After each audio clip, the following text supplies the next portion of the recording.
നമ്മുടെ തൃശ്ശൂർ ഗഡിയാണ്. ബഡ്ജറ്റ് വന്ന സമയം മുതൽ ചാണം തേച്ചുകൊണ്ടിരിക്കുക. എത്ര തട്ടിയാലും പോല ഇവിടെ ചേട്ടാ തട്ടിട്ട് കാര്യമില്ല, അത് പോവില്ല. ഒരു 5 കൊല്ലങ്ങൾ സഹിച്ചേ പറ്റുള്ളൂ. പ്രതീക്ഷകളാണ് എനിക്കും. കേരളത്തിനല്ല, ഇന്ത്യക്കാണ്. അല്ല, വരട്ടെ, ബഡ്ജറ്റ് ഒന്ന് വന്നോട്ടെ. എല്ലാവരും എയിംസ് ഉണ്ടാകുമെന്നുള്ള ഒരു പ്രതീക്ഷയിലാണ്. അതിപ്പോ തന്നെ വേണോ? ഇത് കഴിഞ്ഞ 10 വർഷമായിട്ട് ശ്രമം നടത്തുന്നതല്ലേ. അപ്പൊ അതിന്റെ ചില ആവശ്യങ്ങൾ അങ്ങോട്ട് വെച്ചിട്ടുണ്ട്. അതൊക്കെ അനുസരിച്ച് വരട്ടെ, വന്നു കഴിഞ്ഞിട്ട് നോക്കാം.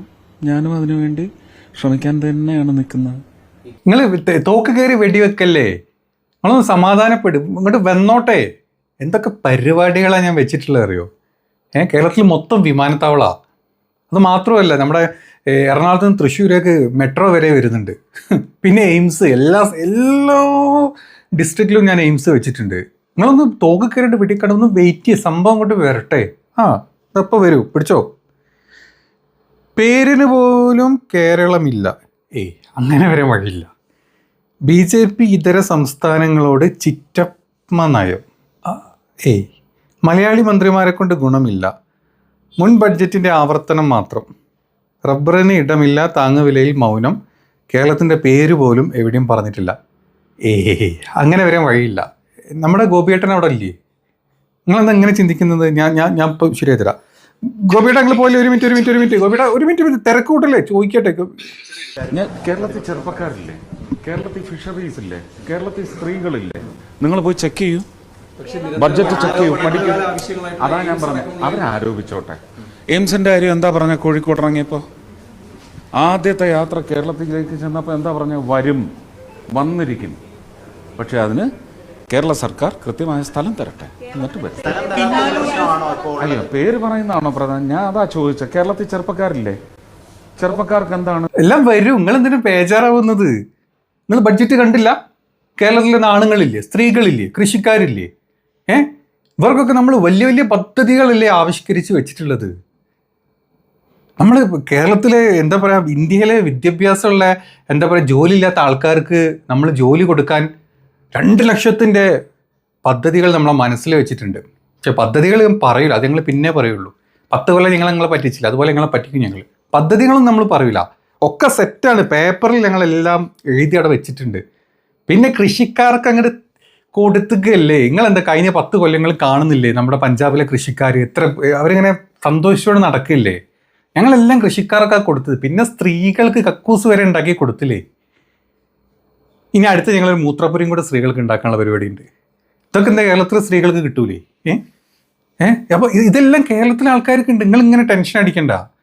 പിന്നെ എവിടെ ഒന്ന് പണ്ട് രാഹുൽ ഗാന്ധി എന്താ പറഞ്ഞ ഒരു പദ്ധതി ഉണ്ടായിരുന്നു. അതായത് രാഹുൽ ഗാന്ധി പ്രധാനമന്ത്രി ആയിക്കഴിഞ്ഞാൽ ഈ നമ്മളെ വിദ്യാഭ്യാസമുള്ള പിള്ളേരുണ്ടല്ലോ, അത് കോളേജിൽ നിന്ന് പഠിച്ചിറങ്ങുന്ന പിള്ളേർ, അവരൊരു കമ്പനീനെ അപ്രോച്ച് ചെയ്ത് കമ്പനിയിൽ അവർക്ക് 1 ഇയറിന് സ്റ്റേറ്റ്മെൻറ്റോട് 5000 രൂപയുടെ സ്റ്റേറ്റ്മെൻറ്റോട് കൂടിയിട്ട് നമ്മൾ ഇൻറ്റേൺഷിപ്പ് കൊടുക്കുന്നുള്ളത്. അത് ഞങ്ങൾ കൊടുക്കും ഞങ്ങൾ പറഞ്ഞില്ലേ. പക്ഷെ കമ്പനി ഏതാണെന്ന് ചോദിക്കാൻ പാടില്ല. അതൊക്കെ ഞങ്ങൾക്ക് അറിയില്ല. ഏതെങ്കിലും കമ്പനി ഉണ്ടെങ്കിൽ കിട്ടും, അത്രയേ ഉള്ളൂ. കമ്പനിയൊന്നും ഞങ്ങൾ പ്ലാൻ ചെയ്തിട്ടൊന്നുമില്ല.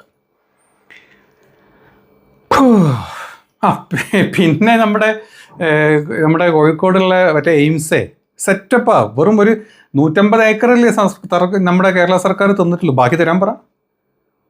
ഒരു 1500 ഏക്കർ തരികയാണെങ്കിൽ അടുത്ത ദിവസം ഞാൻ അവിടെ തറക്കല്ലിട്ടിരിക്കും എയിംസിനുള്ള. അതൊന്ന്. പിന്നെ കേരളത്തിൽ ഉടനീളെ ഞാൻ എയിംസ് കൊണ്ടുവരും. പക്ഷേ കേരള സർക്കാർ തരാനുള്ളത് തരണം, അല്ലെങ്കിൽ ഞാൻ പരിപാടി മൈൻഡ് ചെയ്യില്ല. എനിക്ക് തൃശ്ശൂരോടൊന്ന് പറയാനുള്ളത്, നിങ്ങൾ ഈ ചവിട്ടി ചാണകല്ലേ തട്ട നോക്കുന്നുണ്ടാവും അല്ലേ? കാര്യമില്ല, തട്ടിട്ട് ഒരു കാര്യമില്ല, പോവില്ല. 5 കൊല്ലം അതവിടെ കിടക്കും. ആ ചാണം നിങ്ങളുടെ കാലിലിങ്ങനെ കിടന്ന് പൂത്ത് അരിച്ച് നാറി മണത്ത് നിങ്ങൾ ഛർദ്ദിക്കണ വരെ അതവിടെ കിടക്കും. എന്നാണെങ്കിലും ബഡ്ജറ്റ് പൊളിച്ച് കേരളം എന്ന് പോയിട്ട് പോലും പറഞ്ഞിട്ടില്ല ബഡ്ജറ്റിൽ. ഫുള്ള് കോമഡി ബഡ്ജറ്റാണ്. നമ്മുടെ മച്ചാന്മാർക്ക് മാത്രം എല്ലാം ഉണ്ട്. നമ്മുടെ നായിഡു മച്ചാനും നമ്മുടെ നിതീഷ് മച്ചാനും ഒരു കയ്യിലെടുത്തിട്ട് ഈ 26,000 കോടി പിടിച്ചോ നിതീഷ് എജി പിടിച്ചോ. പുറത്തുനിന്ന് ഒരു 15,000 കോടി എടുത്തിട്ട് നായിഡുക്ക് പിടിച്ചോ. പക്ഷേ നിങ്ങളുടെ സീറ്റ് വേണം. നമ്മുടെ പ്രധാനമന്ത്രി ഞാനാണ്, അത് നമ്മുടെ തന്നെ. അത് വിട്ടുള്ള പരിപാടിയില്ല. നിങ്ങൾ കോടികൾ എടുത്തോ, നിങ്ങളങ്ങ് സെറ്റപ്പ് ആവുക. നിങ്ങൾ ഈ ബീഹാറും ആന്ധ്രാപ്രദേശും നമ്മൾ സെറ്റ് ചെയ്ത് കൊണ്ടുവന്നിട്ട് അവസാനം നമ്മൾ ഇത് രണ്ടും ഇന്ത്യയുടെ തലസ്ഥാനം നമ്മൾ ഇതാക്കി മാറ്റും. പൈസ ഞങ്ങൾ അവിടെ ചെരിയും. എൻ്റെ പൊന്ന് നിർമ്മല സീതാറാം ചേച്ചി, വല്ല ഉളുപ്പുണ്ടോ? കഴിഞ്ഞ 3 ബഡ്ജറ്റ് അവതരിപ്പിച്ചില്ലേ, ആർക്കെങ്കിലും എന്തെങ്കിലും ഒരു ഗുണം ഒരു ഇത്തിരിക്കെങ്കിലും വെച്ചിട്ടുണ്ടോ? ഇല്ലല്ലോ. എല്ലാം വിറ്റ് തൊലച്ചിട്ടല്ലേ ഉള്ളൂ. ഇപ്രാവശ്യം വന്നിട്ടോ ഈ പറഞ്ഞ 2 മച്ചന്മാർക്ക് ഈ ചമച്ചന്മാർക്ക് മാത്രമല്ല, ബാക്കിയുള്ളവന്മാരൊക്കെ ഇന്ത്യയിൽ പോലും അല്ല. ഞാൻ ചോദിച്ചു കഴിഞ്ഞാൽ ഇന്ത്യയിലോ ഇങ്ങനെ സംസ്ഥാനം ഉണ്ടോ എന്നൊക്കെ ചോദിക്കുന്നത്. അമ്മ അതിൻ്റെ ടീമാണ് നിങ്ങൾക്കിപ്പോൾ ആകെ അറിയുന്നത് ഒരു സൈഡിൽ ആന്ധ്ര, ഒരു സൈഡിൽ ബീഹാർ, ഒരു സൈഡിൽ മധ്യപ്രദേശ്, ഒരു സൈഡിൽ UP. ഇതൊക്കെ നിങ്ങൾക്ക് ഇതൊക്കെ മനസ്സിലോട്ട് കയറുകയുള്ളൂ. ബാക്കിയൊക്കെ ഇന്ത്യയുടെ ഭാഗം പോലും അല്ല. പക്ഷേ സംസ്ഥാനത്ത് നിന്ന് കിട്ടേണ്ട വിഹിതം കേന്ദ്രത്തിലോട്ടുള്ള കറക്റ്റായിട്ട് വരണം കേട്ടോ. അതിലൊന്നും ഒരേ വിട്ടുവീഴ്ച നമ്മൾ തരൂല. തിരിച്ച് നിങ്ങൾക്കുള്ളത് ഞങ്ങൾ തരൂല.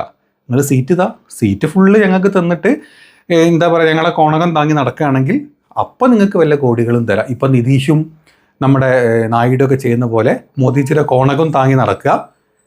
അവരുടെ താങ്ങലുള്ളതുകൊണ്ട് മോദിജി ആ സീറ്റിൽ അങ്ങനെ ഇരിക്കും.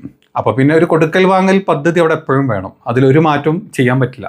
എന്താണെങ്കിലും മൂഞ്ചിച്ച ഈ പറഞ്ഞ ഇപ്രാവശ്യത്തെ ബഡ്ജറ്റും പിന്നെ കേരളത്തിൽ അക്കൗണ്ട് തുടങ്ങിക്കഴിഞ്ഞാൽ, കേരളത്തിലെ മന്ത്രിമാർ വന്നു കഴിഞ്ഞാൽ ഇവിടെ അങ്ങ് ഒലത്തും, ഇവിടെ അങ്ങ് പൊക്കും, ഇവിടെ അങ്ങ് കുത്തും എന്ന് പറഞ്ഞത് ഡയറക്റ്റായിട്ട് കുത്തി. എന്താണെങ്കിലും തൃശ്ശൂരുകാർ മൂഞ്ചി എന്ന് നമുക്ക് വേണം പറയാം. തൃശ്ശൂരുകാർ പ്രതീക്ഷിച്ചിരുന്നു അവിടെ ഒരു മെട്രോ, അവിടെ ഒരു മോണോ, അവിടെ ഒരു എയിംസ്, അവിടെ ഒരു തേങ്ങ, അവിടെ ഒരു ഇൻട്ര പാർക്ക്, മറ്റേ പാർക്ക്, മറസേ പാർക്ക്. പേരിന് പോലും ഒരു പുല്ല് മുളയ്ക്കാനുള്ള സംഭവമെങ്കിലും തൃശ്ശൂരിന് കിട്ടിയോ? കഷ്ടം.